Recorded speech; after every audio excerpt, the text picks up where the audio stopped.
नमस्कार. महाराष्ट्राचा रणसंग्राम या कार्यक्रमामध्ये आपल्या सगळ्यांचं स्वागत. महाराष्ट्राची विधानसभा ही अशीच दिसते, अशीच दिसेल, अशीच दिसत राहणार आणि म्हणूनच आम्ही आपल्यापर्यंत तीच व्हर्च्युअली घेऊन आलेलो आहोत.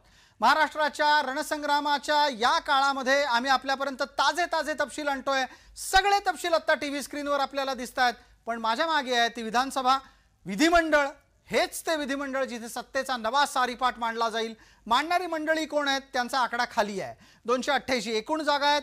215 जागांवर महायुती पुढे आहे, 53 जागांवर मविया पुढे आहे, इतर 20 जागांवर पुढे आहेत. आणि या 20 मध्ये सुद्धा नीट लक्ष देऊन पहा, इथे तुम्हाला जे 20 दिसत आहेत हे तेच 20 आहेत ज्यामध्ये सुद्धा मवियाच्या पेक्षा महायुतीचे समर्थक जास्त आहेत. हा सगळा तपशील आपल्या समोर आहे. हा सगळा तपशील तुम्हाला पाहत राहायचा आहे. मी परत परत सांगेन, हे 70च्या दशकात घडलं होतं, हे आता परत घडतंय. तुमच्यापैकी अनेक जण त्यावेळेला जन्मालाही आलेले नव्हते. जे तुमच्या जन्माच्या आधी घडून गेलं ते आता तुम्हाला या जन्मात पाहायला मिळतंय. म्हणून ही निवडणूक महत्त्वाची आहे. हा इतिहास घडताना दिसतोय, हा इतिहास तुम्हाला पाहायचा आहे. पटकन टीव्ही स्क्रीनवर आपण आता येणारा तपशील पाहणार आहोत. माझी सहकारी नीलम पण आमच्या सोबत आहे, मान्यवर आपल्या सोबत आहेत, अवधूत वाघ आहेत आपल्या सोबत, संजय लाखे पाटील आपल्या सोबत आहेत, मधुकर पाटील आपल्या सोबत आहेत. आपण पटकन पाहणार आहोत नवा तपशील टीव्ही स्क्रीनवरचं. नवी तपशिलातली माहिती काय आहे ती आता आपण पाहतोय व्हर्च्युअली, अर्थात आपल्याला तांत्रिकदृष्ट्या येतोय हा समोर येणारा तपशील. बारामतीचा अत्यंत महत्त्वाचा, भारताची, अख्ख्या भारताची नजर असलेली बातमी. 38,000 मतांनी पुढे आहेत. नीलम पटकन सांगा, जोरदार पद्धतीने सांगा.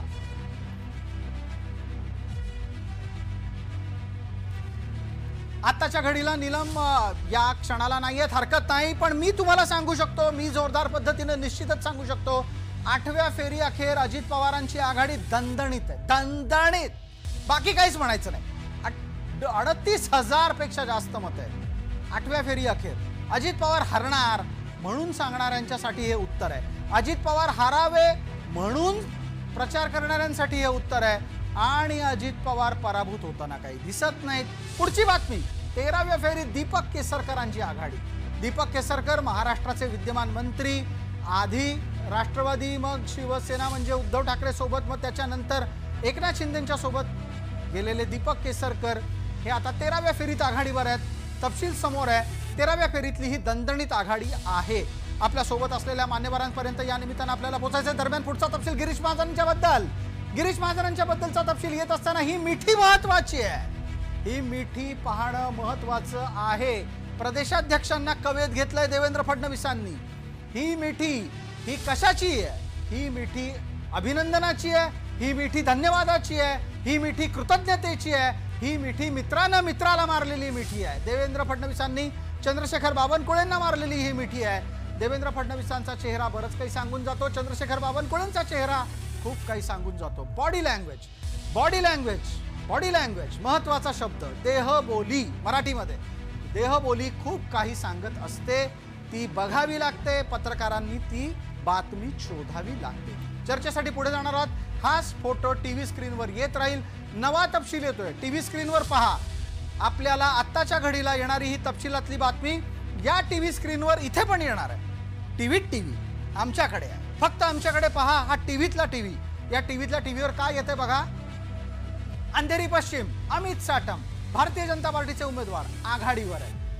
मुसलमानांचं मताधिक्य असलेला मतदारसंघ असून सुद्धा 22,835 मतांनी पुढे आहेत. थोडकी नाही, 22,835 मतं. काँग्रेसच्या विरोधातलं मतदान आहे, लक्षात घ्या. अशोक जाधव अवघ्या 14,000वर असतात, तेव्हा अमित साटम यांना 8,000पेक्षा अधिक मतांची आघाडी असते. 22,000पेक्षा जास्त मतं एव्हाना अमित साटमांच्या खात्यावर नोंदवलेली असतात. भास्कर जाधव अत्यंत आक्रमक स्वरूपातलं मवियाचं नेतृत्व, त्यांनाही आघाडी आहे. महत्वाचा विषय असा, भास्कर जाधवांच्या जातीची मतं त्या मतदारसंघात कमी असून सुद्धा भास्कर जाधवांना कोकणात यश मिळताना दिसतंय.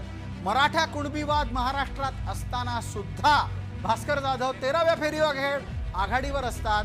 याला म्हणतात इलेक्शन मॅनेजमेंट. इलेक्शन मॅनेजमेंट महत्वाचं आहे. भास्कर जाधव 5,746 मतं. 13व्या फेरी अखेर आघाडी आहे, नोंदवली गेलेली आहे. आपण पाहतोय हा सगळा तपशील आपल्या समोर येतोय. महाराष्ट्राची विधानसभा माझ्या मागे आहे. महाराष्ट्राच्या विधानमंडळाचं प्रतिकृती रूप माझ्या मागे आहे, हे सगळं रूप आपल्या समोर आपण घेऊन आलेलो आहोत. कशासाठी? कारण हीच जागा आहे जिथे तुमच्या माझ्या आयुष्यातले महत्त्वाचे निर्णय घेतले जातात. येणारी मंडळी कोण आहेत? ही या टीव्ही स्क्रीनवर आता आपल्याला दिसतात. वर बघा, खाली बघा, वर बघा, खाली बघा, डाव्या बाजूला बघा, इथे पण बघा, सतत बघत राहा, कुठेही बघू नका इतर. तुम्हाला या निमित्तानं स्पष्टपणे काय दिसतंय? जनादेश, खणखणीत जनादेश, बाकी काय नाही. इकडचं नाही, तिकडचं नाही, ह्याचं नाही, त्याचं नाही, खणखणीत जनादेश आहे. महाराष्ट्राच्या जनतेनं सांगितलंय, जबाबदारी देतोय, उत्तर हवंय. महत्वाचा हाच मुद्दा आहे. अवधूत वाघांपर्यंत पोहोचायचं आहे, संजय लाखे पाटलांपर्यंत पोहोचायचं आहे. मला अवधूत वाघ, पहिल्यांदा तर हे सांगा, माझा आवाज येतोय? होय होय. पटकन सांगा, जनतेनं तुम्हाला सांगितलेलं आहे, आम्ही तुम्हाला जबाबदारी देतोय, तुम्हाला आता डिलिव्हरी द्यायची आहे. उतणार नाही, मातणार नाही, घेतला वसा टाकणार नाही. 2014 आणि 2019 पर्यंत 5 वर्षात देवेंद्रजीच्या नेतृत्वाखाली जे आम्ही कार्य केलं तेच आम्ही पुढे करत राहू आणि जनतेला अतिशय चांगलं असं एक राज्य देऊ. बिलकुल बिलकुल बिलकुल बिलकुल अवधूत वाघ, या उत्तराच्या बरोबरच आपल्याला पटकन पुढे पोहोचायचं आहे. संजय लाखे पाटील आपल्या सोबत आहेत. संजय लाखे पाटील, या जनादेशाला स्वीकारण्याच्या साठीची मानसिकता किती वाजेपर्यंत आपली होईल? प्रसादजी, आताच जनतेचा जो काही निर्णय आहे, जनतेचा जो कौल आहे, तो आम्ही स्वीकारलेला आहे. मातोश्रीनं देवेंद्र फडणवीस यांचं अभिनंदनही केलंय, त्यामध्ये दुमत असायचं काही कारण नाही. लोकशाही आहे, लोकशाहीमध्ये पराभव विजय हा होत राहतो. त्या पद्धतीनं ही लोकशाहीला आम्ही स्पोर्ट्समन सीटनं सामोरं जात आहोत. आमचे नेते उद्धवजी ठाकरे हे स्पोर्ट्समन आहेत, हे या ठिकाणी मला सांगितलं पाहिजे. बिलकुल बिलकुल बिलकुल फोटोग्राफर आहेत, स्पोर्ट्समन आहेत. आपण त्याचं निश्चितच आदरयुक्त कौतुक करू आणि ते खुल्या दिलानं खेळाडू वृत्तीनं याला सामोरे जात आहेत असं आपल्यासोबत असलेले संजय लाखे पाटील म्हणाले. मला पटकन अवधूत वाघ यांची एक प्रतिक्रिया लागेल 20 सेकंदात. खेळाडू पद्धतीनं मविया निकालाला सामोरं जातीये का? पटकन. 2019ला देवेंद्र फडणवीसने 18 कॉल केले होते उद्धवजींना. उद्धवजींनी फोन पण उचलले नाहीत. ते उद्धवजी आज देवेंद्रजींचं अभिनंदन मातोश्रीवरनं करतील याला मी काही मला शक्यता वाटत नाही. पहिली गोष्ट. आणि कुटुंब प्रमुखाला रिटायर्ड करण्याचा महाराष्ट्रातल्या जनतेने जो निर्णय दिलेला आहे त्याचा कुटुंब प्रमुखांनी आदर करावा. बिलकुल बिलकुल. आपण या निमित्तानं चर्चेला हे मुद्दे घेऊ. मी यापुढे तुम्हाला विचारेन. पटकन शुभम उमाळेंपर्यंत पोहोचतोय. शुभम उमाळे आमचे जोडले गेलेले आहेत. पुन्हा एकदा पहा टीव्ही. या टीव्ही मध्ये आता एक वेगळा तपशील येतोय, पण आता आपण या निमित्तानं आमचे प्रतिनिधी शुभम उमाळे येथे येतील, त्यांना जोडलेलं घेऊ. तानाजी सावंत मंत्री आहेत. तानाजी सावंतांच्या संदर्भातला तपशील येतोय समोर. राहुल मोते आणि तानाजी सावंत यांच्यामध्ये कडवा संघर्ष सुरू झालेला दिसतोय. गंमत निवडणुकीच्या निकालाची हीच असते. एका क्षणात इकडे, एका क्षणात तिकडे. पारड कधी वर होईल खाली जाईल सांगता येत नाही. हेच आमचे प्रतिनिधी आहेत. हे आहेत शुभम उमाळे.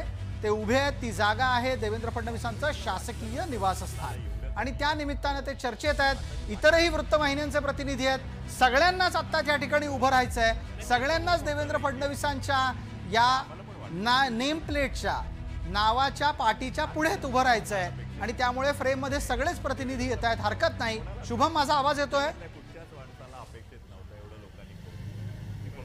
येतोय सर प्रसाद जी. बिल्कुल बिल्कुल बिल्कुल. शुभम, पटकन उत्तर द्यायचं आहे. माहौल कैसा है शुभम?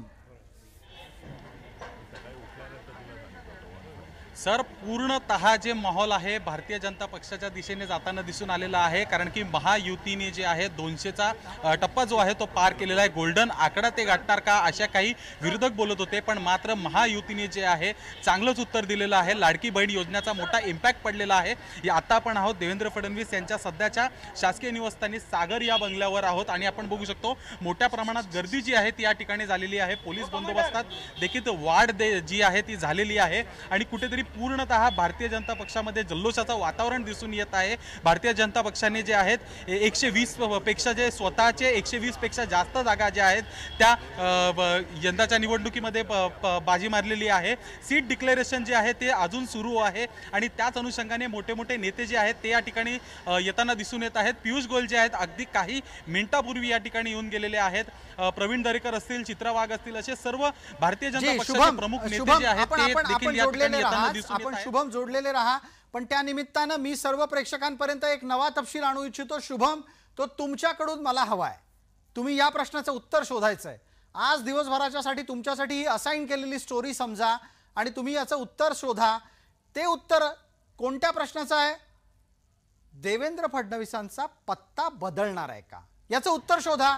आणि तुम्ही मला आत्ता सांगा तुमचं निरीक्षण काय आहे, तुम्हाला काय वाटतं?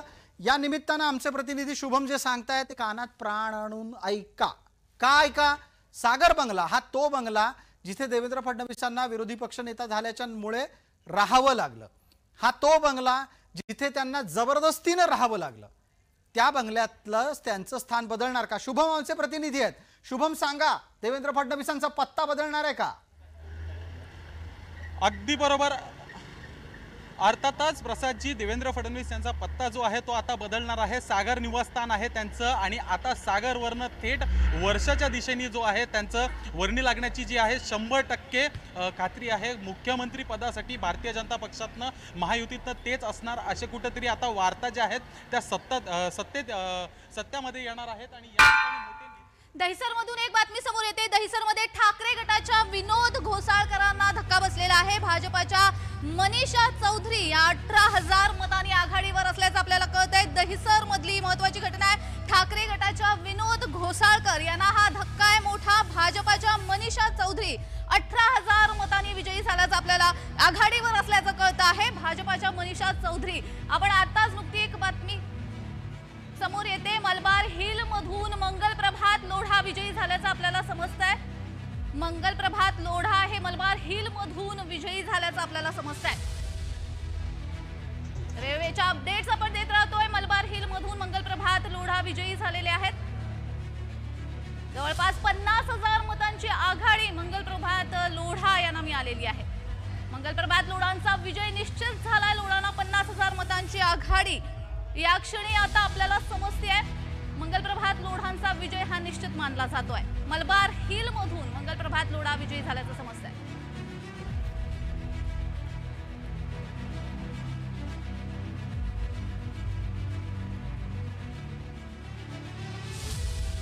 बिलकुल बिलकुल बिलकुल धन्यवाद. या तपशिलाच्यासाठी आपण जोडलेले राहा. असेच आता एक आणखी नवा तपशील स्क्रीनवर येतोय.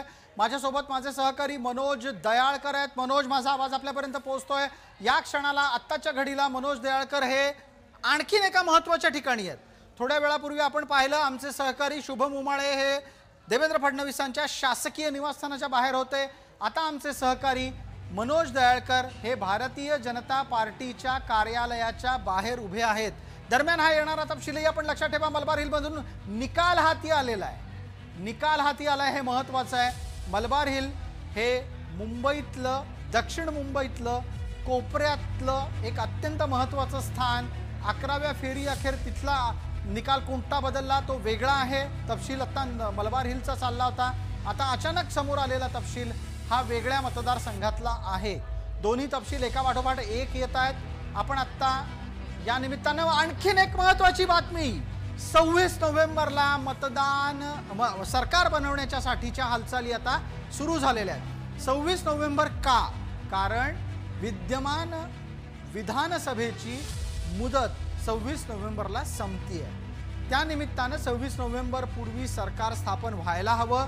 राज्यपालांच्या कडून बहुमत असलेल्या आघाडीला बोलवणं येईल. श्रीकांत शिंदे बोलतायत, आपण पटकन जाणार आहोत. श्रीकांत शिंदेचा आवाज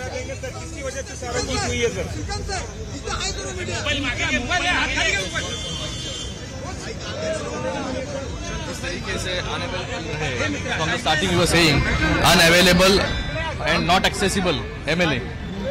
I think he is on the वर्ज of losing his seat. So I think people in last 2.5 years, the way Eknathji Shinde has worked, the way he has carried forward the legacy of Balasaheb Thackeray, the way Mahayuti has worked under his leadership, and the way Mahavikas Aghadi or the Ubhata netas, leaders, जो सिर्फ गाली गलोच और आलोचना, उसके सिवा उनको 2.5 साल में कुछ जमा नहीं करने के लिए, उसमें से एक नाम था आदित्य ठाकरे का भी. लोगों ने उनको उनकी जगह जो है ये दिखाने का काम इस इलेक्शन में किया है. सर कौन बनेगा मुख्यमंत्री? सर मुख्यमंत्री को लेकर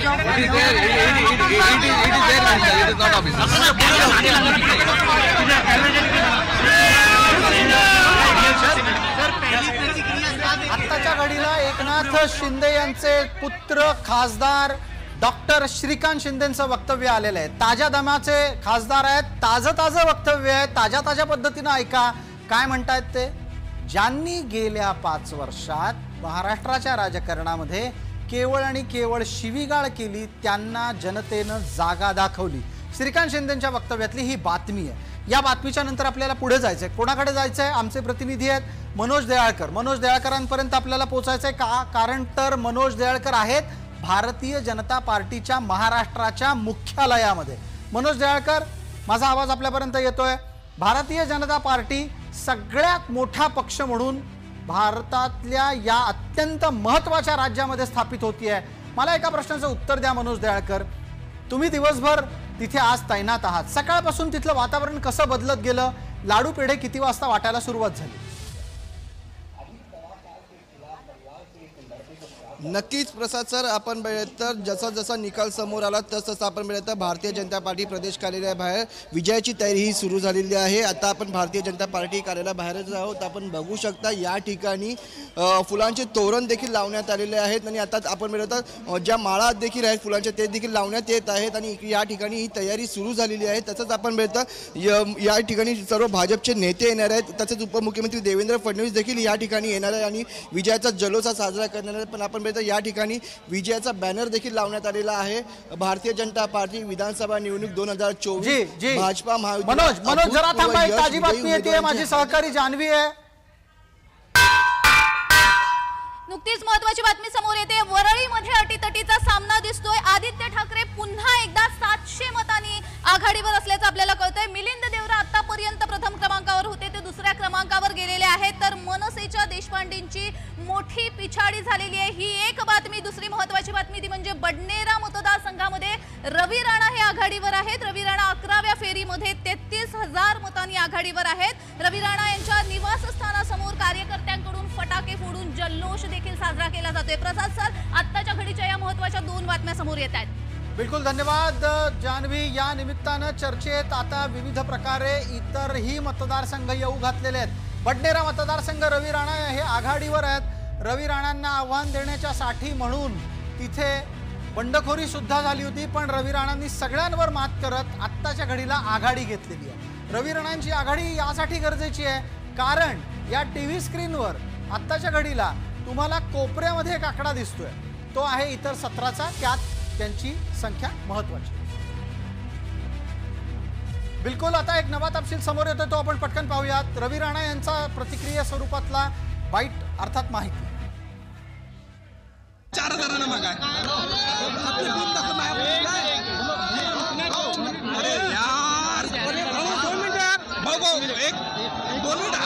हा विजय जो आहे हा विजय महायुतीचा विजय, भाजप युवा स्वाभिमान पार्टीच्या कार्यकर्त्यांचा विजय, आरपीआयच्या कार्यकर्त्यांचा विजय आणि भगवा वादळ आणि निळ्या वादळाला हा विजय मी समर्पित करत आहे. की ज्या पद्धतीनं अमरावती जिल्ह्यामध्ये अचलपूर मतदारसंघाच्या आमदारांनी खेळी करून नवनीत राणांचा पराभव केला, त्याचा हिशोब अमरावती जिल्ह्याच्या जनतेने घेतलेला आहे. की विकासाला थांबवलं, एक अमरावती जिल्ह्याचं नेतृत्व नवनीत राणा त्यांना थांबवलं, म्हणून आज हा संपूर्ण विजय भगवा वादळ आणि निळ्या वादळाला मी समर्पित करताय. की हा विजय अमरावती जिल्ह्याच्या जनतेचा विजय, अमरावती जिल्ह्याच्या लाडक्या बहिणींचा विजय, शेतकऱ्यांचा आहे, शेतमजुरांचा आहे, सर्वसामान्य जनतेचा आहे, व्यापाऱ्यांचा आहे. हा विजय संपूर्णपणे मी या ठिकाणी भगवा वादळ आणि निळ्या वादळाला समर्पित करत आहे. आणि या विजयाला जनतेने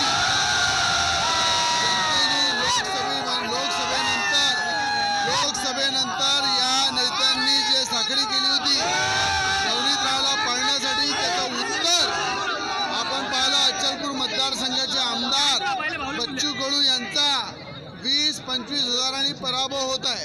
त्याचं कारणच हे आहे की अहंकार आणि तोडी आणि एकामेकाच्या सुपाऱ्या घेऊन पाडापाडीचं राजकारण हे जनतेला आवडलं नाही आहे. म्हणून त्या ठिकाणी अचलपूर मतदारसंघात सुद्धा हिशोब केलेला.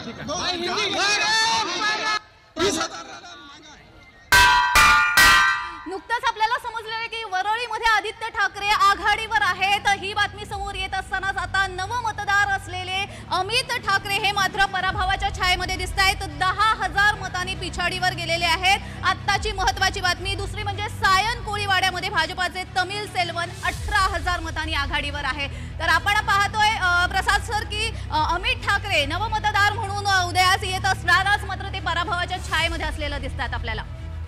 बिलकुल बिलकुल बिलकुल जान्हवी, या तपशिलांच्या बरोबरच आपल्याला राज्यात घडणाऱ्या इतरही बाबींकडे जायचं आहे. पटापट पटापट आपण त्याचाही तपशील घेणार आहोत. धन्यवाद, तुम्ही अत्यंत वेगवान पद्धतीनं हा सगळा तपशील दिलात. दरम्यान या स्क्रीनवर असलेले आकडे चुकवायचे नाही आहेत. आपण महायुतीच्या संदर्भातला तपशील घेतला. आता आपण थेट परत एकदा जातोय आमचे सहकारी शुभम उमाळे यांच्याकडे. शुभम उमाळे यांच्यापर्यंत माझा आवाज पोहोचेपर्यंत ते कदाचित काही तपशील महत्त्वाचा दाखवू इच्छित आहेत. शुभम, आता आपण काय दाखवताय ते जरा प्रेक्षकांना सांगा.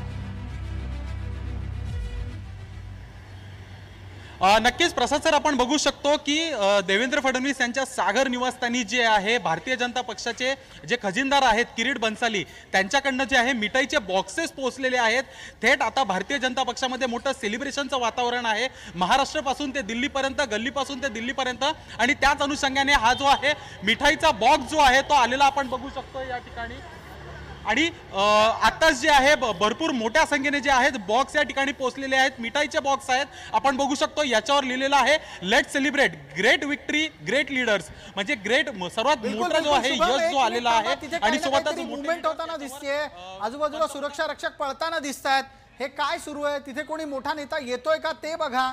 आणि त्याच निमित्तानं तुम्ही या मिठाईच्या पेक्षा त्या एका पटकन आजूबाजूच्या घडणाऱ्या घडामोडींचे तपशील आम्हाला देत राहा.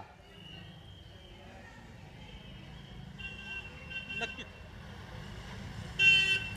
या ठिकाणी आपण बघू शकतो भारतीय जनता पक्षाचे मोठे नेते जे आहेत ते येण्यास सुरुवात झाली आहे. आणि त्याचमुळे जे आहे सागर बंगल्यावरचा हा जो रस्ता आहे हा पूर्ण जाम झालेला आहे. या रस्त्यावर सातत्याने येणं जाणं जे आहे ते सुरू आहे. भारतीय जनता पक्षाचे जे सर्व नेते मंडळी आहेत त्यांना मोठी सुरक्षा देखील तैनात करण्यात आली आहे. त्यामुळे एखादा नेता आतमध्ये आला, आता काही वेळाआधी राहुल नार्वेकर आपण जोडलेले राहा. हा सगळा तपशील आपल्याला घ्यायचा आहे. तिथे तुम्हाला जर समजा भारतीय जनता पार्टीच्या वरिष्ठ नेत्यांच्या प्रतिक्रिया मिळत असतील तर त्या तुम्ही घ्या, आम्ही आपल्यापर्यंत येऊ. आता आपण या निमित्तानं चर्चेला आणखीन पुढे नेणार आहोत. आपल्या सोबतच्या मान्यवरांच्याही प्रतिक्रिया घ्यायच्या आहेत. मला एक चर्चा करायची आहे ती माहीम मतदारसंघाच्या संदर्भातली. संजय लाखे पाटील आपल्यासोबत आहेत. शिवसेनेच्या अर्थात उद्धव गटाच्या प्रवक्तेपदाची जबाबदारी त्यांच्यावर आहे. संजयजी, आवाज येतोय माझा? येतोय, मला क्लिअर येतोय. बिलकुल. मला आपल्याकडून एका प्रश्नाचं उत्तर लागेल. अखेरीस जिथे शिवसेना भवन आहे तिथली सीट, तिथली जागा, तो मतदारसंघ राखण्यात तुम्हाला यश आलं?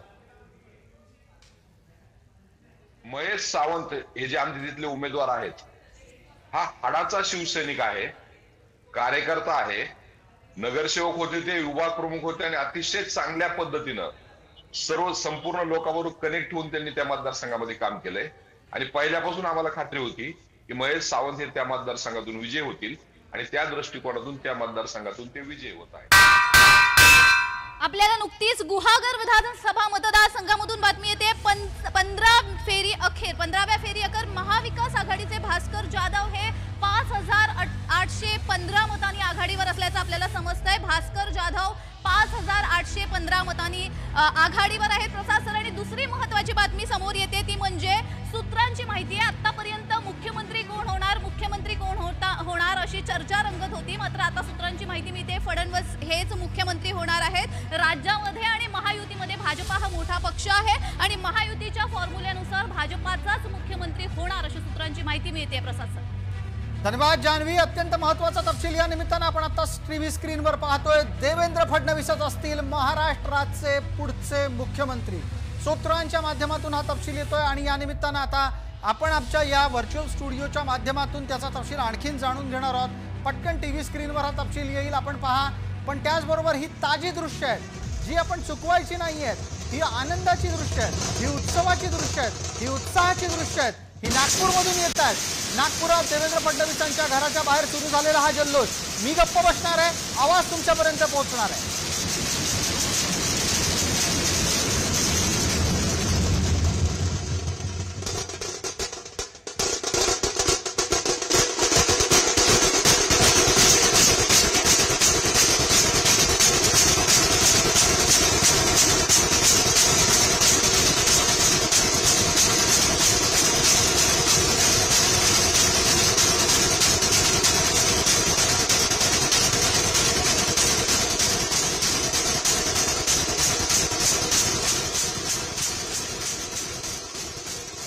बिलकुल ही अत्यंत दिमागदार पद्धतीनं आनंद उत्सव साजरा करत असतानाची दृश्य आहेत. याचं कारण आहे तर हे आकडे जे आता खाली टीव्ही स्क्रीनवर येत आहेत, टीव्हीच्या वरच्या भागामध्ये येत आहेत, हे आकडे ज्याच्यामुळे हा सगळा उत्साह आहे. 70च्या दशकात जे निकाल लागायचे ते निकाल आता लागतायत. या निकालांच्यामुळे इतिहास रचण्याचं, विक्रम प्रस्थापित करण्याचं काम जर कोणाच्या नावावर नोंदवलं गेलं असेल तर त्या माणसाचं नाव आहे देवेंद्र गंगाधरराव फडणवीस. आणि या देवेंद्र गंगाधरराव फडणवीस यांच्या या विक्रमाची नोंद, ऐतिहासिक कर्तृत्वाची नोंद झाली आहे, होतीये. निश्चितच दखलपात्र ही नोंद आहे. पण या निमित्तानं मी एक आणखीन छोटीशी वेगळी घटना इथे घेणार आहे. माझ्यासोबत असलेल्या मान्यवरांपर्यंत पोहोचेन, त्यांना मी प्रश्न विचारेनच, पण तुम्हाला एक छोटासा भावनिक प्रसंग दाखवायचा आहे. हे सगळं घडत असताना आपला मुलगा जेव्हा यशस्वी होतो तेव्हा प्रत्येक आईला त्याचा आनंद होतो. आणि देवेंद्र फडणवीसांची आई ही सुद्धा आनंदी झाली. तिनं आपल्या मुलाला फोन केला. काय घडलं त्याची दृश्यही आता आम्ही आपल्याला दाखवणार आहोत. दरम्यानच्या काळात एक पटकन उत्तर आधी अवधूत वाघ यांचं घेऊ, त्यानंतर आपण पाहणार आहोत आई आणि मुलामध्ये काय संवाद झाला. अवधूत वाघ, पटकन आपण उत्तर द्या. देवेंद्र फडणवीस महाराष्ट्राचे मुख्यमंत्री होणार, कधी होणार शपथविधी? महाराष्ट्राचं मुख्यमंत्री कोणी व्हायचं हे आता जे निवडून येणारे आमदार आहेत ते ठरवतील. परंतु मला काय वाटतं, मला वैयक्तिकरित्या वाटतं की देवेंद्र फडणवीस जी मुख्यमंत्री व्हावेत. हा पक्षाचा भूमिका नाहीये, माझी वैयक्तिक भूमिका आहे. पक्षाच्या सर्व कार्यकर्त्यांची, पदाधिकाऱ्यांची भूमिका आहे की देवेंद्रजीच मुख्यमंत्री व्हावेत. शेवटी पक्ष जो निर्णय घेईल, युती म्हणून जो सामूहिक निर्णय येईल, तो काय असेल ते मला सांगता येणार नाही. परंतु भावना अशी आहे की देवेंद्रजींनीच महाराष्ट्राचं नेतृत्व करावं. बिलकुल अवधूत वाघ, माझी एक छोटीशी मात्र विनंती आहे आपल्याला, आपण पाहताना समोरच्या कॅमेऱ्यामध्ये पहा, जेणेकरून आपण पाहताना तिरके दिसतायत ते होणार नाही.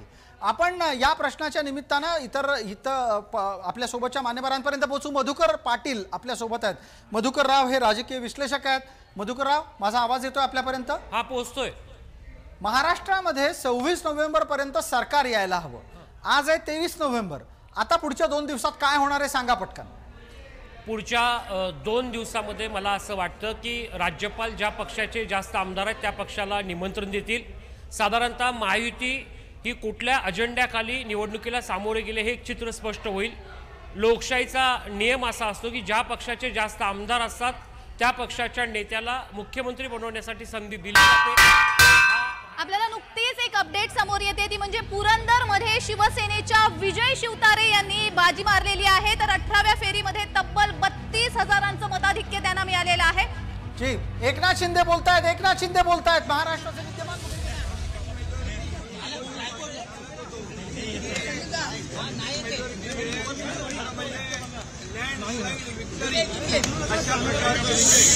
या ठिकाणी महायुतीला मिळालेला आहे.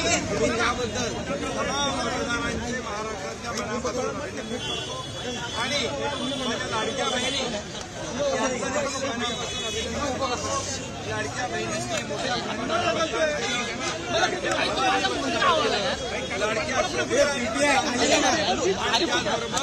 लाडक्या माझ्या ज्येष्ठांनी मतदान केलं. समाजातल्या प्रत्येक घटकाने या ठिकाणी भरभरून महायुतीला मतदान केला. गेले 2-2.5 वर्ष जे महायुतीने काम केलं त्या कामाची पोचपावती या निवडणुकीमध्ये जनतेने दिली.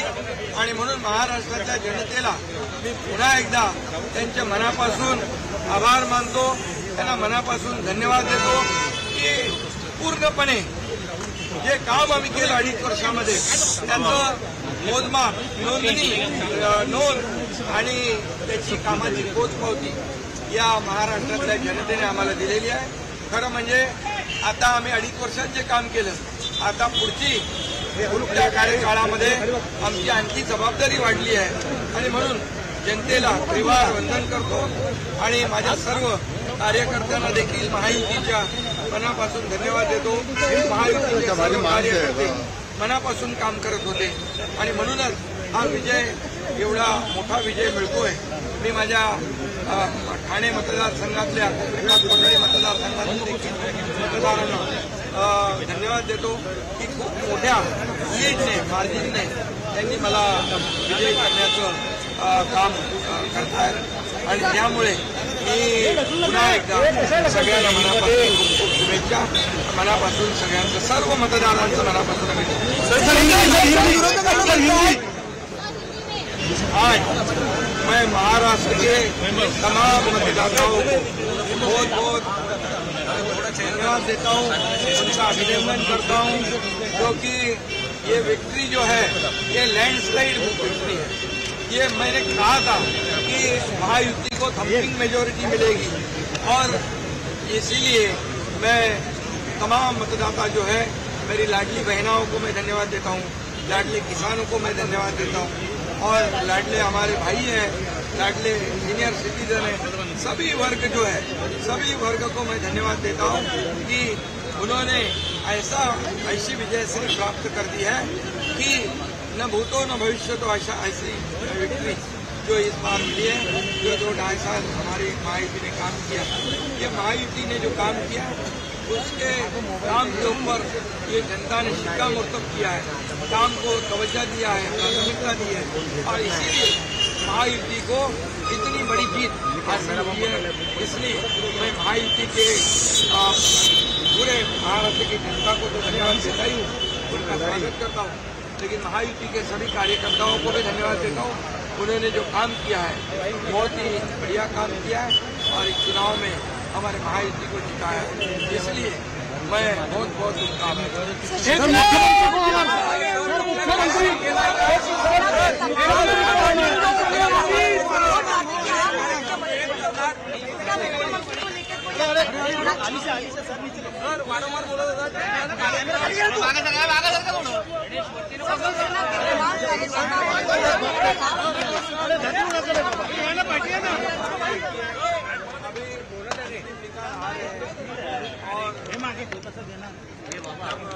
पूरे आंकड़े आ जाएंगे।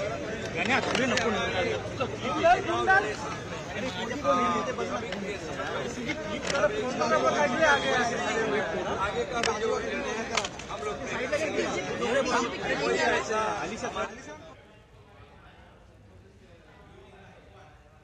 सिंधुदुर्गात तिन्ही मतदारसंघात महायुतीचे उमेदवार आघाडीवर आहेत। प्रामुख्याने कुडाळ मालवणच्या मतदारसंघावर राज्याचं लक्ष होतं, मात्र आता तिथे निलेश राणे आघाडी घेताना पाहायला मिळत आहे। नाही, मला विश्वास आहे, जसं मी बोललो होतो, आमच्या ह्या तिन्ही मतदारसंघामध्ये प्रामुख्याने कुडाळ मालवणमध्ये निलेशजींनी जे गेल्या 2-3 वर्षामध्ये उभं केलेलं काम आणि वैभव नाईक यांनी जे काही त्यांची जी निष्क्रियता आहे ही आम्हाला सांगायची गरज भासली नाही। वैभव नाईकला हरवण्यामध्ये त्यांच्याच घरातली एक अदृश्य शक्ती हे काम केलेलं आहे, जे आज नाही तर उद्या वैभव नाईकला समजेल आम्हाला काही करायची गरज नाही। म्हणून जे काही आज निकाल लागलाय, मला विश्वास आहे या तीनही मतदारसंघामध्ये महायुतीचेच उमेदवार मोठ्या संख्येत मताधिक्याने निवडून येतील आणि भगवादारांचं राज्य परत एकदा राज्यात आणि आमच्या कोकणात दिसेल। कोकणात महायुतीला कुठेतरी कौल दिसतोय, ठाकरे सेना कुठेतरी कमजोर होताना दिसते। ते लोकसभेतूनच सुरू झालेलं, लोकसभेमध्ये एक पण जेव्हा ठाकरे किंवा त्यांच्या आजूबाजूच्या चिल्ल्या पिल्ल्यांना मतदान मिळालं नाही। आम्ही पहिल्यापासून बोलतो होतो, उद्धव ठाकरे जेव्हा जेव्हा इथे येतात विखारी प्रचार करतात, शिव्या शब्द देतात, विकासाबद्दल काही बोलत नाही। आता लोकसभेनंतर 6 महिन्यामध्येच परत एकदा जनतेने त्यांना नाकारलेला आहे। म्हणजे पूर्ण कोकणामध्ये उद्धव ठाकरेंच्या सेनेची सुपडा साफ होत असताना आपला जो दिसतोय ह्याचं कारणच आहे उद्धव ठाकरेचं घाणेरडं राजकारण, बाळासाहेबांचं मूळ हिंदुत्व विचार ज्या त्यांच्या मुलगा म्हणून त्यांनी जे नाकारलं त्याचं चोख प्रत्युत्तर हिंदू समाजाने या निमित्ताने दिलेलं आहे। बटेंगे हा नारा जो होता तो कुठेतरी आता हिंदू समाज जो आहे तो आत्मसात करताना पाहायला मिळतोय का? हिंदू समाजाने एक है तो सेफ है जो आमच्या मोदीजींनी दिलेला नारा, धर्मयुद्ध जे आमच्या देवेंद्रजींनी जे सांगितलेला तो विषय, त्याचा अतिशय चांगला विचार आमच्या राज्यातल्या हिंदू समाजाने केलेला आहे। यापुढे ना राज्यामध्ये 5 वेळा भोंगे वाजायला देणार, ना ते लव जिहाद लँड जिहादची नाटकं चालायला देणार। आता इथे फक्त भगवादारांचं राज्य तुम्हाला दिसणार। ऑल इंडिया फोरमला तुम्हाला अटक करा असं म्हटलं होतं, त्यांना काय मेसेज? ऑल इंडिया उलमा फोरम बिरम काय ते हे नाटकी जे विषारी साप आहेत त्यांना सांगतो की आता फक्त हा निकाल संपून दे, नाही दाढी खेचून ढुंगण्यावर वस्त्रे फिरवलं ना तर नावाचा भगवादारी नाही। एकीकडे आपण पाहतोय की नितेश राणे विजयाचा गुलाल उधळतात, तर दुसरीकडे नुकतीच बातमी येते समोर सावंतवाडी मधून दीपक केसरकर यांनी विजया विजयाची मोहर उमटवलेली आहे. दीपक केसरकर यांनी राजन तेली यांचा पराभव करत ते विजयी झालेले आहेत. तर दुसरी महत्त्वाची गोष्ट म्हणजे देवेंद्र फडणवीस हे देखील 17,604 मतांनी आघाडीवर आहेत आणि फडणवीसांची विजयाकडे वाटचाल सुरू झालेली आहे. या दोन महत्त्वाच्या बातम्या. दुसरी बातमी समोर येते ती म्हणजे शिर्डी मतदारसंघामधून. शिर्डी मतदारसंघामध्ये राधाकृष्ण विखे पाटील हे देखील आघाडीवरती आहेत. विखे पाटील 17व्या फेरी अखेर 63,467 मतांनी आघाडीवर आहेत. तर आपण नुकत्याच या महत्त्वाच्या बातम्या पाहतोय. देवेंद्र फडणवीस यांची महत्त्वाची बातमी समोर येते आहे.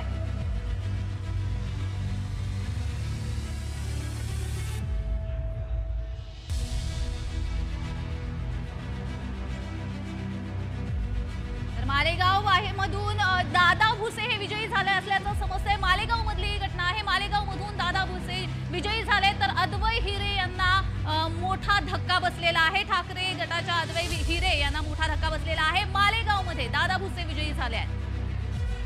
तर शिर्डी मतदारसंघामध्ये राधाकृष्ण विखे पाटील हे आघाडीवर असल्याचं समजते. 17व्या फेरी अखेर 63,467 मतांनी विखे पाटील आघाडीवर आहेत. शिर्डी मतदारसंघामधली ही आघाडी आपण पाहतोय. राधाकृष्ण विखे पाटील आघाडीवरती आहे. 63,467 मतांनी विखे पाटील आघाडीवर आहेत. प्रसाद सर.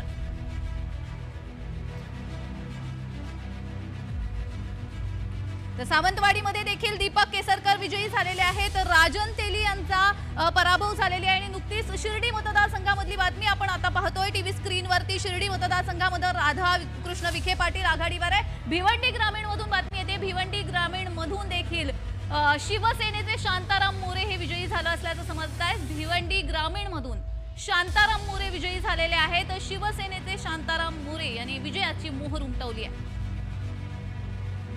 भिवंडी ग्रामीण मधून हा विजय समोर येतोय. शिवसेनेचे शांताराम मोरे विजयी झालेले आहेत आणि हळूहळू हे निकाल उलगडायला लागलेले आहेत. संध्याकाळची वेळ जसजशी जवळ येते तसतसा एक एक खुलासा होतोय. भिवंडी ग्रामीण मधून शिवसेनेचे शांताराम मोरे विजयी झाले असल्याचं समजतंय.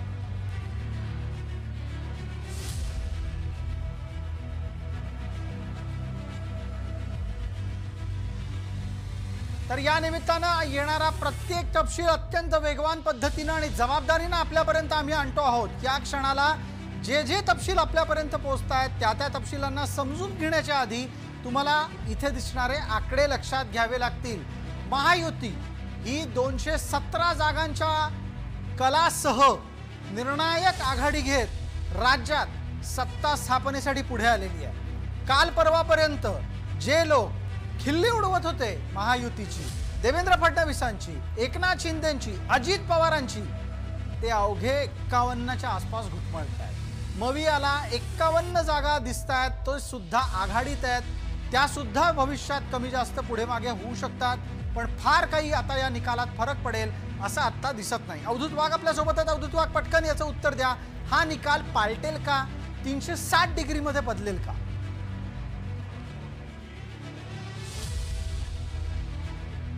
अवधूत वाघ, मी आपल्याला प्रश्न विचारला. आपल्याला माझा प्रश्न ऐकायला आला का? हो, ऐकायला आलाय.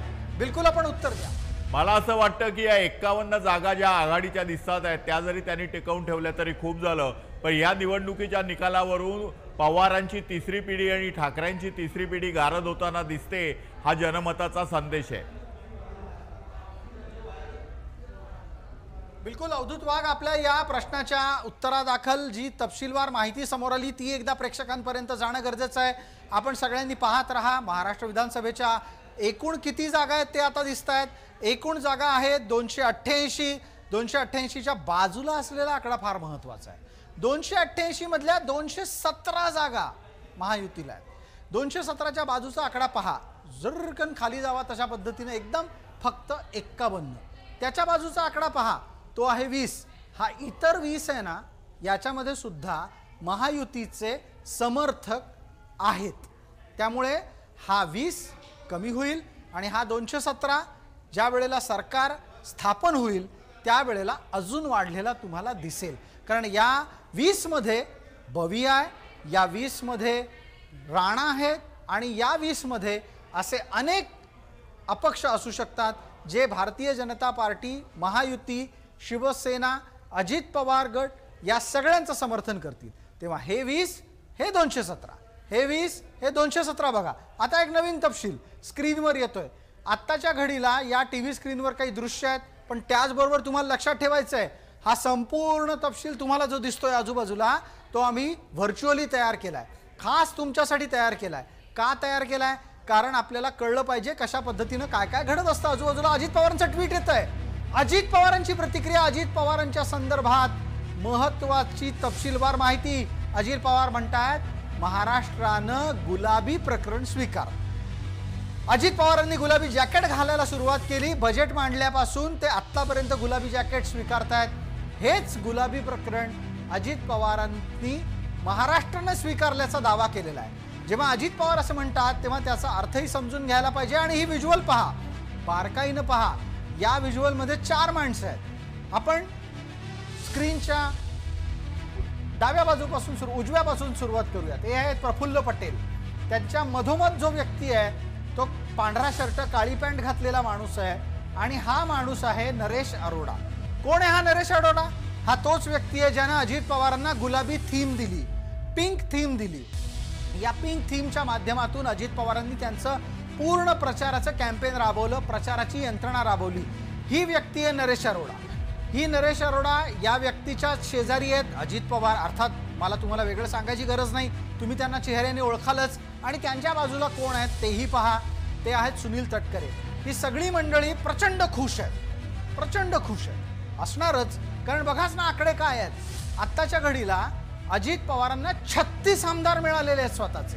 काकांना आव्हान दिल्यानंतर अजित पवारांची ही ताकद आहे. या अजित पवारांना संपवण्याचा प्रयत्न झाला, या अजित पवारांना राजकारणातून उठवण्याचा प्रयत्न झाला, या अजित पवारांना सातत्यानं बदनाम करण्याचा प्रयत्न झाला. त्या अजित पवारांनी खमक्या पद्धतीनं काकाला उत्तर दिलेलं आहे. हे राज्याच्या जनतेनं म्हटलंय, हे आम्ही नाही म्हणत आहोत. निकालाचं विश्लेषण करताना त्याचा अर्थ सांगावा लागतो, म्हणून हा तपशील समोर आलेला आहे. नुकतीच बातमी मिळते मुंबादेवीमधून. मुंबादेवीमध्ये भाजपाच्या शायना एनसी यांना मोठा धक्का बसलेला आहे. काँग्रेसचे अमीन पटेल हे 18,000 मतांनी आघाडीवर असल्याचं समजतंय. मुंबादेवीमधून भाजपाच्या शायना एनसी यांना हा मोठा धक्का असल्याचं समजतंय. अमरावतीमधून देखील बातमी येते. तत्पूर्वी आपल्या स्क्रीनवर जी बातमी दिसते आहे, जयकुमार रावल हे 37,200 मतांनी आघाडीवर असल्याचं आपल्याला समजतंय. जयकुमार रावल 37,200 मतांनी आघाडीवर आहेत. तर अमरावतीमध्ये देखील दिग्गजांना धक्का बसलेला आहे. काँग्रेसच्या नेत्या माजी मंत्री यशोमती ठाकूर आणि माजी मंत्री बच्चू कडू हे पिछाडीवर गेल्याचं समजतंय. पुण्यामधली बातमी पाहतोय. पुण्यामधील तिन्ही विद्यमान आमदार हे पराभवाच्या छायेमध्ये असलेले दिसत आहेत. तर मी अशा पद्धतीने म्हणाले अमरावतीमध्ये दिग्गजांना धक्का बसलाय. काँग्रेसच्या नेत्या माजी मंत्री यशोमती ठाकूर आणि माजी मंत्री बच्चू कडू हे पिछाडीवर गेल्याचं समजतंय. प्रसाद सर. बिलकुल बिलकुल बिलकुल. आपण या दिलेल्या तपशिलाच्या सोबतच आणखीन काही महत्वाचे तपशील येत आहेत. पुण्यामधले 3ही विद्यमान आमदार पराभवाच्या छायेत आहेत, पराभवाच्या छायेत आहेत. पुण्यामधले 3ही विद्यमान आमदार. अत्यंत महत्वाची बातमी.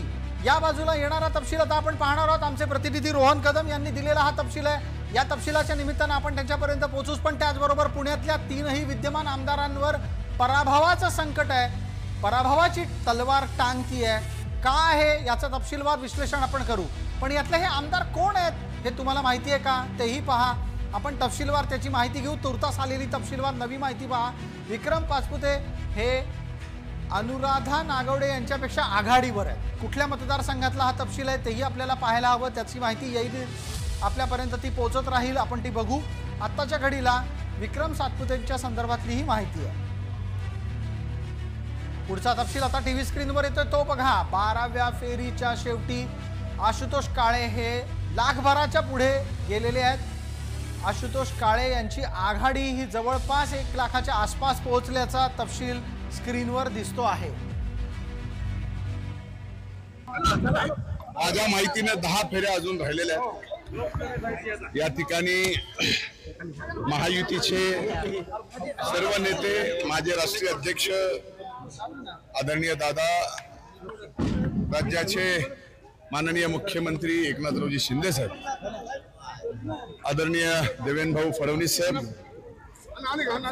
आणि माझ्या भगिनी पंकजाताई आणि माझे असंख्य लाखो जीवाचे सहकारी ज्यांनी ही निवडणूक पूर्णपणाने हातात घेतली आणि ज्यावेळेस आता पहिल्या 16 फेरीचा आपण निकाल पाहतोय त्यावेळेस ही निवडणूक माझ्या जिवलग सहकार्यानेच हाती घेतली नव्हती, तर या परळी वैद्यनाथ मतदारसंघातील मायबाप जनतेनेच हाती घेतली होती आणि जात पात धर्म याच्यावरती जी मागच्या काळातली निवडणूक झाली ती सर्व यावेळेस जातीपातीचं धर्माचं राजकारण न करता विकासाच्या कर्तृत्वाच्या या ठिकाणी माग ही मायबाप जनता उभं राहिली.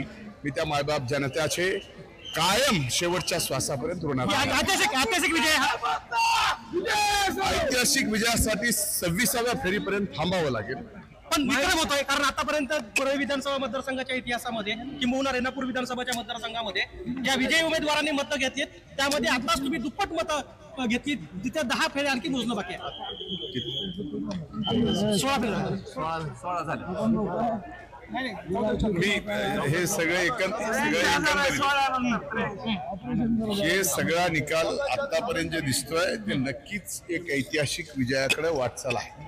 पण 26व्या फेऱ्यानंतर हा विजयाची वाटचाल जी आहे त्याच्यावरती शिक्कामोर्तब होणार आहे. मी पहिल्या दिवसापासून प्रचार जसा लागला आपल्या सगळ्याला सांगतोय की महायुती सत्तेत येणार, क्लीन स्वीप येणार, हे माझा शब्द आहे. क्लीन स्वीप येणार आणि आज तो शब्द या ठिकाणी सरस्वती मातेने पूर्ण केला. विरोधक म्हणतात की हा कौल आम्हाला मान्य नाही. आता हो का काही जरी केलं तर त्यांना मान्य नाही. आता ही मतमोजणी सुद्धा थांबवा म्हणून हायकोर्टात पिटिशन, मला वाटतं की 288 मतदारसंघात फक्त परळीच आहे की ज्याची मतमोजणी थांबवा म्हणून पिटिशन हायकोर्टात केलं. याच्यावरून त्यांची मानसिकता बघा, ते सकारात्मक मानसिकतेतून निवडणूक लढण्यासाठी आलेलेच नाही. त्यांना इथल्या मायबाप जनतेचं, इथल्या मातीची सगळ्याची बदनामी करायची आहे, त्याच्यासाठी आलेले. त्यांची जागा या ठिकाणी पहिल्या 14 फेरीतच दाखवून दिलेली मायबाप जनतेने. यांनी मोठी ताकद लावली होती तुम्हाला पराभूत करण्यासाठी. आणि प्रत्यक्ष लाभाचं राजकारण, इन्फ्रास्ट्रक्चर डेव्हलपमेंट, रस्ते, पाणी, वीज, वंदे भारत, मेट्रो, म्हणजे अप्रत्यक्ष लाभाचं राजकारण.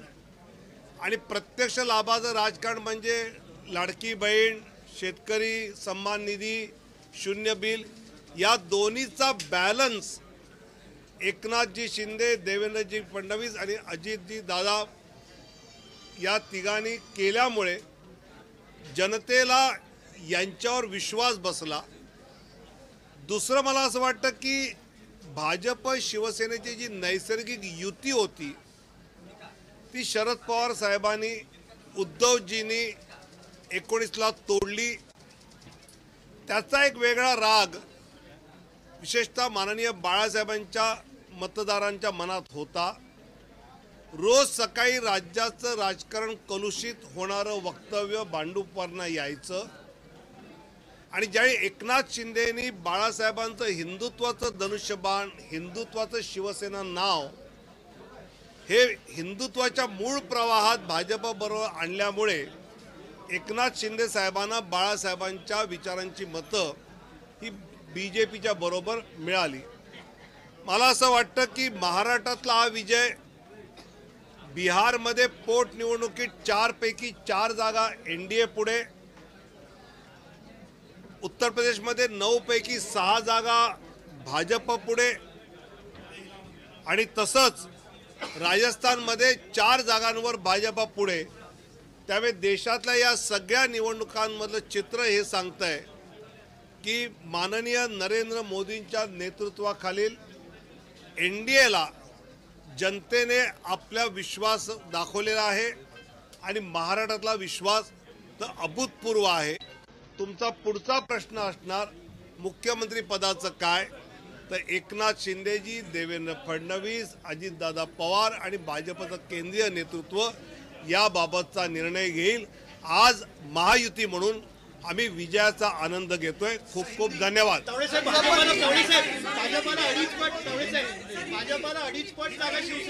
महाराष्ट्र में मतदाताओं ने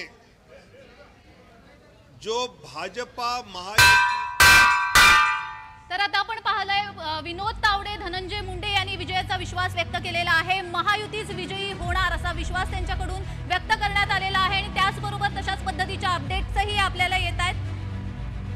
आपण पाहतोय देवेंद्र फडणवीस यांचा सन्मान इथे केला जातो आहे.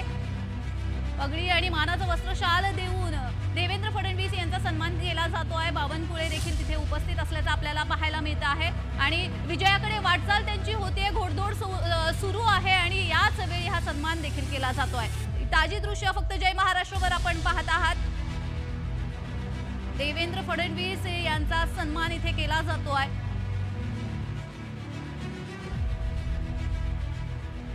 तर केंद्रीय गृहमंत्री अमित शहा यांचा देखील मुख्यमंत्री तसेच उपमुख्यमंत्र्यांना फोन आलेला आहे. त्यांना शुभेच्छा दिल्या जात आहेत, विजयाच्या शुभेच्छा दिल्या जात आहेत.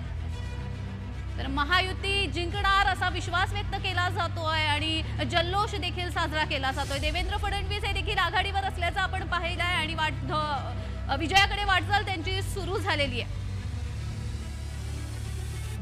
तर अशाच पद्धतीच्या अपडेट्स देखील येत आहेत. येवल्यामधून अपडेट आलेली आहे. छगन भुजबळ हे आघाडीवर असल्याचं आपल्याला समजतं आहे.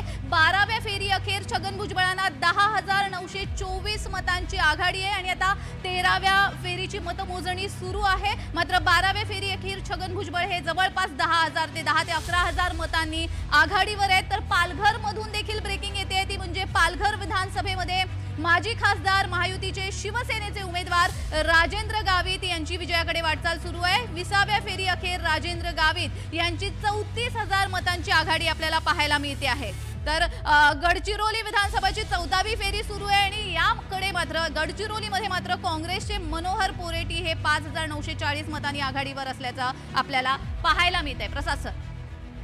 बिलकुल जान्हवी, तुमच्या या सगळ्या तपशिलाच्या बरोबरच आणखीन एक महत्त्वाचा तपशील समोर येतोय, तोही आपण पाहणार आहोत. अमित शाह भारताचे गृहमंत्री यांनी फोन केलाय. कुठे फोन केलाय? मुंबईमध्ये केलाय, फडणवीसांना केलाय आणि शिंदेंनाही केलेला आहे. देवेंद्र फडणवीस आणि एकनाथ शिंदे यांना फोन करून त्यांचं कौतुक केलेलं आहे. अजित पवारांशी त्यांचा आता लवकरच संपर्क होणार आहे. अजित पवार, एकनाथ शिंदे, देवेंद्र फडणवीस तिघांचंही या ऐतिहासिक विजयाच्यासाठी केंद्रीय नेतृत्वाकडून कौतुक करण्यात आलेलं आहे. शाबासकीची थाप त्यांच्या पाठीवर मारण्यात आलेली आहे. थोड्याच वेळापूर्वी आपण जी दृश्य पाहत होतो ती दृश्य परत एकदा टीव्ही स्क्रीनवर यायला हवी. ती टीव्ही स्क्रीनवर येतील, या निमित्तानं आपणही इथे ती पाहू शकता. आणि आत्ता ही जी दृश्य आपण पाहतोय त्याचे अर्थ लक्षात घ्या. अर्थ लक्षात घेणं फार गरजेचं आहे. ही जी दृश्य आहेत, या दृश्यामध्ये भारतीय जनता पार्टीचे केंद्रीय पातळीवरचे निरीक्षक आहेत भूपेंद्रजी. त्यांचा विशेष सन्मान देवेंद्र फडणवीसांकडून केला जातो आहे. केंद्रीय निरीक्षकाचं एक पक्षातलं महत्त्वाचं स्थान असतं, त्याचं निवडणुकीतल्या नियोजनामध्ये स्थान असतं. यानंतर अत्यंत महत्त्वाची अशी एक वेगळ्या स्वरूपातली पगडी देवेंद्र फडणवीसांना घातली जाते. ही पगडी कोणती आहे तेही आपण पहा, पण त्याचबरोबर फडणवीसांची अर्धांगिनी असलेल्या अमृता फडणवीस या त्याच ठिकाणी उपस्थित आहेत. चंद्रशेखर बावनकुळे आहेत. देवेंद्र फडणवीसांना वारकरी संप्रदायातल्या तुकोबारायांचा परिचय असलेली ही महत्त्वाची पगडी घातली जाते. आता चित्रामध्ये आपल्याला चित्रा वाघही दिसत आहे. आता पटकन आपण आपल्या सोबत असलेल्या मान्यवरांपर्यंत पोहोचणार आहोत. अवधूत वाघ, या सगळ्याचा अर्थ सांगा. यातून भविष्यात काय घडणार आहे तेही सांगा. संपूर्ण महाराष्ट्राला अपेक्षित असलेलं 2014 ते 2019 पर्यंत ज्यांनी महाराष्ट्राचं नेतृत्व केलं, ते नेतृत्व मला असं वाटतं पुन्हा एकदा महाराष्ट्राचं नेतृत्व करायला सिद्ध आहे असा एक संदेश आणि संकेत या चित्रातून मिळतो आहे. परंतु शेवटी जो निर्णय आहे, आमचे राष्ट्रीय महामंत्री विनोद तावडे जे म्हणाले त्याप्रमाणे शेवटी केंद्रीय नेतृत्व आणि 3 मोठे नेते एकत्र बसून काय निर्णय घेतात हे आता उद्यापर्यंत आपल्याला कळेल. उद्या सकाळी साधारण आमच्या विधानसभेत खाने की तरफ ध्यान नहीं, सोने की तरफ ध्यान नहीं, कुछ नहीं, सिर्फ क्या बोलते हैं प्रचार, सिर्फ प्रचार और प्रचार और प्रचार, बस घर से बाहर. आशीर्वाद देंगे, मुख्यमंत्री बनेंगे? हाँ, उसमें इसमें तो कोई यही नहीं है. मुख्यमंत्री तो बनेंगे 100%. बहनों का आशीर्वाद मिला है? हाँ, वो भी मिला है. लाडली बहनों का आशीर्वाद भी मिला है, लेकिन वो लाडली बहनों का आशीर्वाद वो जो ये हुई वो नहीं रहती, अगर ये प्रोग्राम में नहीं रहता तो भी देवेंद्र तो जीतने वाला था, कोई प्रॉब्लम ही नहीं।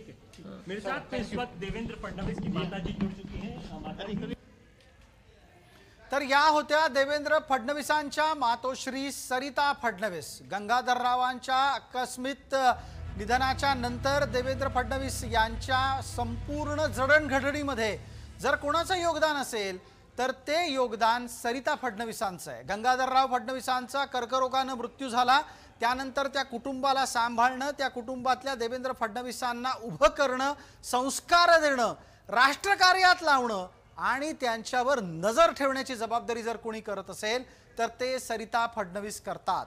सरिता गंगाधरराव फडणवीस यांना या क्षणाला काय वाटतंय ते त्यांच्या शब्दात आपल्याला समजलेलं आहे। त्या म्हणाल्या, फक्त आणि फक्त ध्येयाप्रती वाटचाल, तब्येतीकडे लक्ष नाही, स्वतःच्या खाण्यापिण्याकडे लक्ष नाही आणि एकूणच आपल्या स्वतःपेक्षाही दिलेलं काम पार पाडण्याच्याकडे असलेलं लक्ष। हे शब्द तुमच्या लेखी तुम्हाला वाटेल की आम्ही मखलाशी करतोय, आम्ही मस्का पॉलिश करतोय, पण आम्ही हे असं नाही करत आहोत। आम्ही तुम्हाला घडलेल्या घटनांचा अन्वयार्थ समजवतोय। जेव्हा आई आपल्या मुलाविषयी असं बोलते तेव्हा ते कौतुक असतं आणि हे कौतुक या मातेच्या तोंडातून निघालेलं आहे। त्या मातेचा आशीर्वाद सुद्धा या निमित्तानं आपण सगळ्यांनी ऐकला। त्यांनी अधोरेखित काय केलं, होय आपला मुलगा मुख्यमंत्री होईल। या निमित्तानं पुढचा तपशील आता टीव्ही स्क्रीनवर येतो तो आपण पाहायला हवा। पटकन पहा, 14व्या फेरीमध्ये मनोहर पोरेटी हे 490 मतांनी आघाडीवर आहेत। मतदारसंघाचं नाव इथे लिहिलं जाणं गरजेचं आहे, ते येईलच तपशीलवार, आपण तेही पाहूया। दरम्यान काँग्रेसचे मनोहर पोरेटी 5940 मतांनी आघाडीवर आहेत।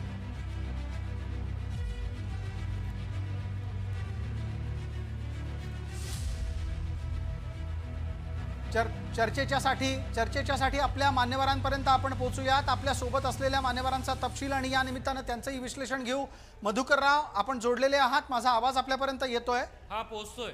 थोडीशी चर्चा आपल्याला आत्ताच एक भावनिक प्रसंग आपल्या समोर आला त्याबद्दल करावी लागेल।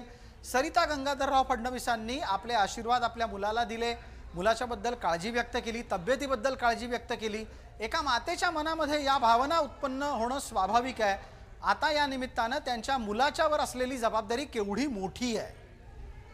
नाही, मुळात एका आईनं स्वतःच्या मुलाविषयी असणारं प्रेम याच्यातून व्यक्त केलेलं आहे। मी ते व्हिडिओ आता पाहिला, त्याच्यामध्ये त्यांच्या आईची जी प्रतिक्रिया होती की प्रचार आणि प्रचार या मुद्द्यावरती माझ्या मुलानं महाराष्ट्रभर प्रचार केलेला आहे। खरं तर कुठल्याही आईला असं वाटतं की माझ्या मुलानं मोठं व्हावं, आपला मुलगा हा समाजासाठी काम करतो, राष्ट्रासाठी काम करतो। आणि खरं तर देवेंद्र फडणवीस साहेबांच्या कुटुंबामध्ये एक समाजसेवा आणि राष्ट्रसेवेचा वारसा आहे, हे त्यांच्या 3 पिढ्यातून आपल्याला पाहावयास मिळतं। आणि आईला असं वाटतं की माझ्या मुलानं महाराष्ट्राचं नेतृत्व करावं, ही त्या आईची इच्छा त्यांच्या मुलाखतीतून आपल्याला पाहावयास मिळाली। बिलकुल मधुकर पाटील, आपण जोडलेले राहा, चर्चेला आणखी पुढे नेणार आहोत। दरम्यानच्या काळामध्ये निकाल आता अंतिम टप्प्यात हळूहळू येऊ लागलेले आहेत। घड्याळात किती वाजले आहेत बघा, माझ्या घड्याळामध्ये 12:45 होत आलेली आहेत। तुमच्याही घड्याळामध्ये जवळपास तेवढीच वेळ होत आलेली असणार। टीव्ही स्क्रीनच्या खालच्या भागात वरच्या भागातले आकडे पाहायचे आहेत, आता ते स्थिर होत आहेत। दरम्यान नवा तपशील येतोय स्क्रीनवर, तोही आपण पहा। देवेंद्र फडणवीसांचं एक महत्त्वाचं वक्तव्य समाज माध्यमात आलेलं आहे। देवेंद्र फडणवीस काय म्हणाले, एक है तो सेफ है, महत्त्वाचं वक्तव्य। थोडक्यात काय, एकजूट राखली। ती कुठली एकजूट होती? ती महायुतीतली एकजूट होती। ती कुठली एकजूट होती? ती हिंदू समाजाची एकजूट होती। या हिंदू समाजानं एकत्रित राहून मतदान केलं, या हिंदू समाजानं आपली एकजूट अधोरेखित केली। या हिंदूंनी सांगितलं, होय एक राहिलं पाहिजे आणि त्याच एक है तो सेफ है ची वाक्यरचना देवेंद्र फडणवीसांनी निकालाच्या नंतर वापरली। पटकन अद्भुत वाद आपल्यापर्यंत येतोय। ज्या वेळेला देवेंद्र फडणवीस म्हणतात एक है तो सेफ है, तेव्हा त्यांना नक्की अभिप्रेत आणखी काय काय असतं? मला असं वाटतं की जो संदेश उत्तर प्रदेशचे मुख्यमंत्री योगी आदित्यनाथांनी दिला त्याला सकारात्मक प्रतिसाद ना बटेंगे ना कटेंगे म्हणून ज्या समाजाने दिला, त्या समाजाला हा संपूर्णपणे हा निकाल आम्ही अर्पित करतो आणि मला असं वाटतं की या देशामध्ये एक विकासाचं राजकारण, एक सांस्कृतिक वारशाचं राजकारण करायचं असेल तर नरेंद्र मोदी आणि देवेंद्र फडणवीस यांच्या नेतृत्वाखाली करावं लागेल, असा सुस्पष्ट संदेश महाराष्ट्रातील जनतेने दिलाय। बिलकुल, आपण या पद्धतीची जे निरीक्षण मांडलेलं आहे त्याचे अर्थ अन्वयार्थ आपण या चर्चेत घेतच राहू। दरम्यानच्या काळामध्ये आत्ता जो तपशील आत्ता स्क्रीनवर आला होता देवेंद्र फडणवीसांच्या ट्विटच्या संदर्भातला, तो आपल्याला लक्षात घ्यायला लागेल। संपूर्ण निवडणूक ही ज्या ज्या मुद्द्यांभोवती फिरली त्यातला हा एक महत्त्वाचा नारा होता, एक है तो सेफ है, कटेंगे बटेंगे तो कटेंगे। बऱ्याचदा हे कटेंगे बटेंगे सारखे शब्द असल्याने फंबल होत राहतात अँकर्सचे, अनेकदा अँकर याच्यामध्ये गडबडत असतात। बटेंगे तो कटेंगे, एक है तो सेफ है, अशा प्रकारच्या या दोन महत्त्वाच्या घोषणा आहेत। घोषणा देण्याच्यासाठी योगी आदित्यनाथ हे महाराष्ट्रात आले, ते महाराष्ट्रात आल्याच्या नंतर वाद झाले, पण त्याच्या निमित्तानं आलेला निकाल समोर आहे। देवेंद्र फडणवीसांच्या या ट्विटच्या बरोबरच एक आणखीन महत्त्वाचं वक्तव्य, मोदी है तो मुमकिन है। आपल्या सोबत अवधूत वाघ आहेत, पटकन बोलतील यावर। मला असं वाटतं की बघा, या निवडणुकीमध्ये ना मोदीजींच्या जास्त सभा झाल्या, ना अमितजींच्या सभा झाल्या। ज्या सभा सगळ्यात जास्त घेतल्या त्या देवेंद्रजींनी घेतल्या आणि देवेंद्रजींनी सभा घेऊन एक हाती ही सत्ता आणलेली आहे। त्याबद्दल एक एस्टॅब्लिश नेतृत्व म्हणून आपल्या सर्वांना देवेंद्रजींचं अभिनंदन करणं भाग आहे। मला पटकन या निमित्तानं विचारायचं आहे मधुकर पाटील यांना। मधुकर पाटील, एक है तो सेफ है, बटेंगे तो कटेंगे, या दोन घोषणांमुळे नक्की ग्राउंडवर म्हणजे थोडक्यात प्रत्यक्षात महाराष्ट्राच्या भूमीवर कोणत्या प्रकारे ध्रुवीकरणाचा बदल झालेला आहे तो तुम्ही सांगा। नाही, मुळामध्ये या दोन्ही गोष्टींच्यामुळे महाराष्ट्रामध्ये हिंदुत्ववादी लोक एकत्र आली। दोन, अजित पवार यांनी स्वीकारलेला सेक्युलरवाद, तिसरं एकनाथ शिंदे। एक मिनिट थांबा थांबा थांबा थांबा थांबा, नवा तपशील येतोय, नवे स्क्रीनवर व्हिज्युअल येत आहेत, दृश्य येत आहेत, ती पहा। पूर्ण स्क्रीन त्यासाठी घ्या, पूर्ण स्क्रीन घ्या, कारण या संपूर्ण विजयाच्या साठीच्या महत्त्वाच्या माणसांची ही दृश्य आहेत।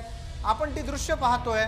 भारतीय जनता पार्टीचं महाराष्ट्रातलं क्रमांक 1चं नेतृत्व, क्रमांक 2चं नेतृत्व आत्ताच्या घडीला वृत्तवाहिन्या पाहत आहे, वृत्तवाहिन्यांवरून विश्लेषण पाहत आहे, त्यांच्या आजूबाजूला माणसं बसलेली आहेत, त्यांच्यापर्यंत येणारा सगळा तपशील मिनिटाला पोहोचतोय आणि त्या निमित्तानं या सगळ्या घटनाक्रमाचा एक धांडोळा घेतला जातो आहे। हा धांडोळा फार महत्त्वाचा शब्द आहे, लक्षात घ्या। पाठपुरावा, त्याच्याच बरोबर त्याचा अर्थ काढणं, माहिती घेणं आणि हे सगळं जिथे एकत्र होतं तिथे म्हटलं जातं की धांडोळा घेतला जातो। समोर देवेंद्र फडणवीस आहेत, चंद्रशेखर बावनकुळे आहेत, त्यांचे स्वीय सहाय्यक या स्क्रीनवर आपल्याला दिसत आहेत, त्यांना सातत्यानं माहिती तपशीलवार देणारी मंडळी या स्क्रीनवर दिसत आहेत आणि तपशीलवार माहिती घेणं चाललेलं आहे। थोडक्यात पुढं काय करायचं याची उत्तरं तुम्हाला या दृश्यातल्या देहबोलीवरून समजत येतील। मधुकर पाटील यांच्यापर्यंत येतो, दृश्य चालू ठेवा। मधुकर पाटील उत्तर देत आहेत आणि या निमित्तानं आपण मधुकर पाटलांचं उत्तर पूर्ण करणार आहोत की कटेंगे तो बटेंगे आणि त्याच्याच बरोबर एक है तो सेफ है, या दोन घोषणांनी महाराष्ट्रात काय बदललं। मधुकर पाटील बोला, उत्तर द्या। नाही, मुळात या घोषणांचा प्रभाव हा महाराष्ट्राच्या राजकारणावरती झालेला पाहावयास मिळतो। एक है तो सेफ है ही ज्यावेळी घोषणा दिली त्या घोषणेनंतर महाराष्ट्रामध्ये भारतीय जनता पार्टीचे अनेक प्रचारक हे महाराष्ट्रातल्या विविध भागात गेले।